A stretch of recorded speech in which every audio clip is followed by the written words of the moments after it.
नमस्कार दोस्तों, स्वागत है आपका हमारे YouTube चैनल सीक्रेट ऑफ कुंडली पे। आज की वीडियो में हम बात करेंगे तुला राशि के लिए 17 अगस्त से जो परिवर्तन होने जा रहा है और 1 अगस्त को जो परिवर्तन हुआ है और 13 अगस्त को भी जो परिवर्तन हो रहा है, इससे क्या आगे चीजें आपके लिए पॉजिटिव दिख रही है। कई सारे अच्छे संकेत आपके लिए दिख रहे हैं और एक जो आप नेगेटिव जोन में थे उससे आगे बढ़ने का समय आया है। क्यों आया है और क्यों 17 अगस्त के बाद का मैंने ये टाइम पकड़ा है, इन सब बातों पे काफी कम समय में हम चर्चा करेंगे और बताने की आपको कोशिश करेंगे कि कहां कहां से पॉजिटिव इफेक्ट्स आपके लिए बन रहे हैं, कहां कहां किन किन चीजों पे आपको ध्यान देना चाहिए और क्यों आपको पास्ट की सभी बैड मेमोरीज से निकल करके आगे बढ़ने की कोशिश करनी चाहिए। क्यों यह समय आपको इस चीज के लिए संकेत दे रहा है कि आप काफी कुछ आगे कर सकते हैं। बहुत ध्यान से वीडियो को देखिएगा, एक एक चीज क्लियर करूंगा और वो भी बहुत कम समय में। देखिए, सबसे पहले अगर बात करूं तो 1 अगस्त को शुक्र यहां से निकलकर यहां आए हैं। अब 1 अगस्त को शुक्र का यहां आना सिर्फ शुक्र के लिए इंपॉर्टेंट नहीं है, एक बहुत अच्छी चीज वहां पर हुई है जिसका इफेक्ट आपको आगे मिलेगा।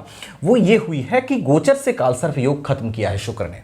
राहु और केतु के बीच सभी ग्रह गोचर से फंसे हुए थे और शुक्र जब बाहर हुए, यहां से निकल करके 1 अगस्त को यहां आए तो कालसर्प योग को खत्म किए। अब कालसर्प योग में क्या होता है कि बाकी ग्रह के पॉजिटिव इफेक्ट्स भी आपको नहीं मिल पाते, तो गोचर से आपको प्रॉब्लम हो रही होगी 1 अगस्त से पहले। हो सकता है कुछ लोगों की कुंडली में अगर ग्रह स्थिति अच्छी ना हो तो आपको बहुत सारे एफर्ट का काम का रिजल्ट्स नहीं मिल पा रहा होगा। आप दिमाग तो बहुत लगा रहे होंगे लेकिन उस तरह से रिजल्ट्स नहीं आ रहे होंगे। रीजन गोचर से कालसर्प योग बन रहा था। तो 1 अगस्त के बाद जब शुक्र यहां आ गए हैं तो आपके लिए कालसर्प योग का खत्म हो गया है। जो गोचर से कालसर्प योग बन रहा था वो खत्म हो गया है, तो जिससे आपके लिए रिजल्ट्स अच्छे होने के चांसेस मिलेंगे, बनेंगे। एफर्ट का जो भी एफर्ट काम आप कर दे रहे हैं, जो भी एफर्ट लगा रहे हैं काम में, उसका रिजल्ट्स अच्छा मिलने का चांसेस यहां पे बढ़ रहा है क्योंकि शुक्र ने कालसर्प योग को खत्म किया। पहली चीज। दूसरी चीज देखिए, अब यहां पर क्या हुआ है कि 13 अगस्त से गुरु आपके अस्त अवस्था से बाहर आ रहे हैं। अब है कि गुरु की दृष्टि कहां पड़ रही है, 2nd हाउस पर पड़ रही है, 4th हाउस पर पड़ रही है और 6th हाउस पर पड़ रही है।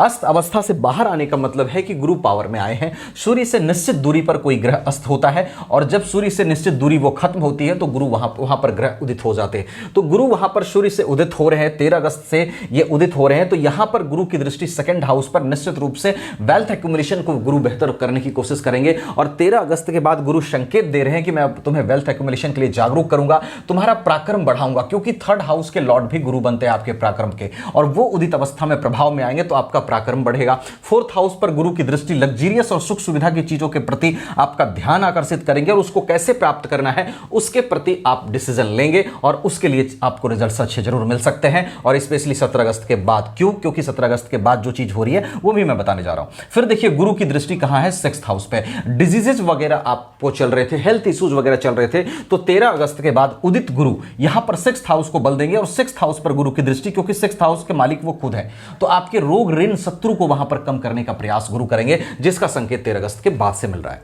अब देखिए, 17 अगस्त का डेट मैंने इसलिए पकड़ा कि 17 अगस्त को सूर्य का गोचर कहां होगा, सिंह राशि में होगा। अब यह क्यों इंपॉर्टेंट है, देखिए, सूर्य 10th हाउस में भी बुरे नहीं माने जाते, लेकिन कर्क राशि में, जलीय राशि में ये थे और कर्क राशि में, सिंह राशि से उनको कम अच्छा मैं मानता हूं। अब जब सूर्य यहां पर आएंगे, कहां आएंगे, आपके इनकम हाउस में, सिंह राशि में प्रवेश करेंगे, अपने हाउस में प्रवेश करेंगे। अब यहां पर क्या होगा, सबसे पहले अपने हाउस में कोई भी इंसान अच्छा फील करता है, कोई भी अपने घर में बहुत अच्छा फील करता है, तो सूर्य अपने घर में होंगे और इनकम हाउस में होंगे, साथ में केतु पॉजिटिव होंगे। अब केतु क्या करेंगे, देखिए, राहु सूर्य के साथ जब बैठता है तो ग्रहण लगाता है, लेकिन केतु के साथ कोई ग्रह बैठा हो तो केतु उस ग्रह की तरह बिहेव करता है, उस ग्रह के डायरेक्शनल फोर्स को, जो भी उस ग्रह का फोर्स है और जिस दिशा में वो फोर्स है, केतु उसको कई गुना, 3 से 4 गुना उस दिशा में बढ़ा देता है। कहने का मतलब, अगर कोई ग्रह खराब स्थिति में बैठा और केतु उसके साथ है, वो नीच का बैठा है तो नीचता बढ़ा देगा केतु। अगर उच्च का बैठा है कोई ग्रह और उसके साथ केतु बैठ जाए तो उसकी उच्च अवस्था को वो बढ़ा देगा,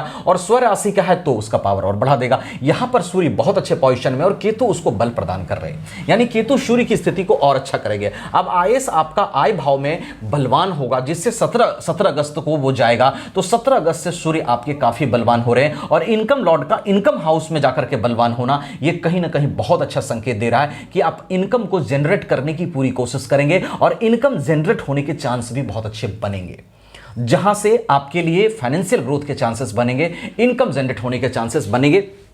तो आपके लिए स्थिति जो है वो वहां से बेहतर होती हुई दिख रही है। तो ये जो 3 परिवर्तन हुए हैं, 1 अगस्त का शुक्र का कालसर्प योग को खत्म करना, 13 अगस्त से गुरु का उदित होना और 17 अगस्त के बाद से सूर्य का अपने पावर हाउस में पावरफुल हो जाना। इसलिए 17 अगस्त का टाइम मैंने पकड़ा कि 17 अगस्त के बाद ये तीनों ही चीजें पॉजिटिव अवस्था में होगी, जहां से आपके लिए ये सारे रिजल्ट्स बनेंगे। अब देखिए, अगर आप तुला राशि के हैं तो निश्चित रूप से आपके लिए एक बात कहूंगा कि आप बहुत ही अच्छे व्यक्ति होते हैं। व्यक्ति आप, अगर आपकी बात मैं करूं तो आपका संतुलन बहुत अच्छा होता है, आप चीज़ों को बैलेंस करना जानते हैं, नेचर जस्टिसफुल होता है, न्यायप्रिय होते हैं, बातों को तौल कर बोलते हैं, सही को सही और गलत को गलत, ये क्वालिटी आप में होती है। पर्सनालिटी भी आपकी आकर्षक होती है, ब्रॉड माइंडेड आप होते हैं और हर चीज़ को एक व्यवस्था के तहत लेकर चलना आपको अच्छा लगता है। हर प्रोस्पेक्टिव को आप देखते हुए बात करते हैं, किसके साथ सच्चाई है, किसके साथ सच्चाई नहीं है, सभी चीज़ों पर देख करके आप बात करते हैं और लोगों के साथ आप मिलनसार भी होते हैं। लोगों के साथ मिलना जुलना आपको अच्छा लगता है, कोई ढंग से बोले, सम्मान करे तो उसके लिए बहुत कुछ करने को भी तैयार रहते हैं। ये सब क्वालिटी आप में है। सुंदर चीजें आपको अट्रैक्ट करती हैं, फैशनेबल चीजें अट्रैक्ट करती है, सपना बड़ा होता है, अच्छी अच्छी चीजें, डिजाइनिंग, अच्छा डिजाइनिंग अट्रैक्ट करता है, गार्डन क्रिएट करना, बड़े बड़े घर का ख्वाब देखना और बहुत सुंदर और अच्छी चीजों को अपने जीवन में लाने की कोशिश करना, ये सब जो पॉजिटिव क्वालिटीज आप में है, ये आपकी ताकत है।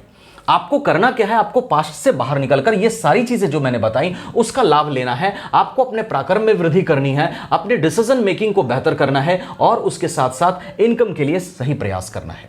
तो ये सब क्वालिटीज के साथ आप चीजों पर ध्यान दीजिएगा थोड़ा सा और चीजों को बेहतर करने की कोशिश करिएगा। चैनल को भी सब्सक्राइब करना आप बिल्कुल मत भूलना, क्योंकि मैं बहुत कम समय में कोशिश करता हूं आपको सब कुछ अच्छा बताने की। इसके साथ ही ये गोचर आधारित व्यवस्था से मैंने चीजें बताई, आपकी कुंडली में सभी ग्रहों की क्या पोजीशन है, महादशा किसकी चल रही है, अंतरदशा किसकी चल रही है, सटबल में क्या स्थिति है, अष्टक वर्ग में क्या स्थिति है, नौमांश में ग्रहों की क्या स्थिति है, सभी बातों पर प्रेडिक्शन निर्भर करेगा।